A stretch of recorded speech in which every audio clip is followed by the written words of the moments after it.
जाने क्या मैंने कही कि इस कड़ी में सुनिए संगम।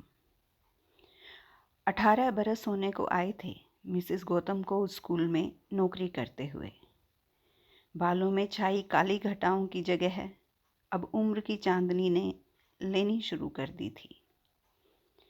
मिसेस गौतम के लिए उनका स्कूल स्कूल न होकर हमेशा ही मिनी इंडिया रहा, क्योंकि उनके साथियों में कोई हिम से आच्छादित हिमाचल से था, तो कोई केरल से, कोई पंजाब से, तो कोई दार्जिलिंग से। श्रीवास्तव मैम बिहार से थीं, तो हाटी मैम सोनार बांग्ला यानी बंगाल से।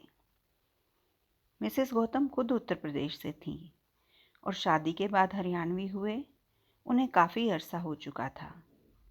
इसलिए जब वो स्कूल आती तो उन्हें भारत दर्शन की ही फील आती थी।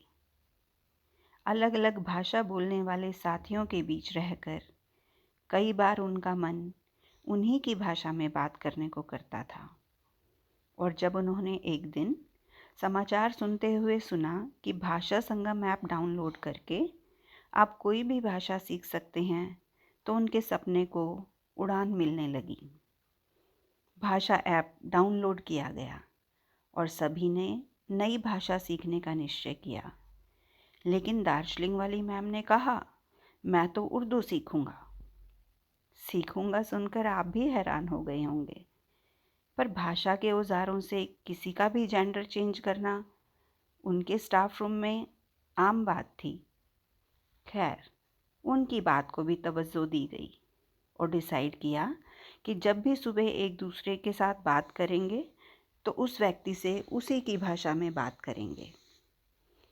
श्रीवास्तव मैम से का हाल चाल बा, ठीक बा। हाटी मैम से कमोन आछेन, खूब भालो। पंजाबी में की हाल, हरियाणवी में के ज्ञान और उर्दू में मैम से उनके मिजाज पूछे गए। लेकिन मलयालम में बधाई देने के लिए जीभ को बहुत मेहनत करनी पड़ी। अभिनंदन बोलने के लिए जीभ अभिनंद या अभिनंदन से आगे जाने को तैयार ही नहीं थी। जैसे कोई अड़ियल गधा ओवरलोडेड होने पर रास्ते में ही रुक जाता है। यही सिलसिला कुछ दिनों तक चलता रहा। जीभ को हड़ताल पर जाता देख दिमाग ने भी अर्ली रिटायरमेंट लेने की सोची। वो जो शब्द याद करते सब भूल जाते। कॉन्वेंट स्कूल होने के कारण इंग्लिश में बात करना कंपलसरी था। इतनी भाषाओं के सीखने का असर ये हुआ कि दिल कुछ कहना चाहता, ज़बान से कुछ निकलता और दिमाग कुछ और ही समझता। ऐसा होने पर वो सब एक दूसरे की तरफ देखते और पूरा कमरा ठहाकों से गूंज उठता और उन ठहाकों की नदी में डुबकी लगाते हुए सब भूल जाते अपने विचारों के, रंग के, भाषा के भेद को। और सब साथी थे तो बस एक दूसरे के सुख दुख के। यही संगम तो वास्तविक संगम था। आपका क्या ख्याल है?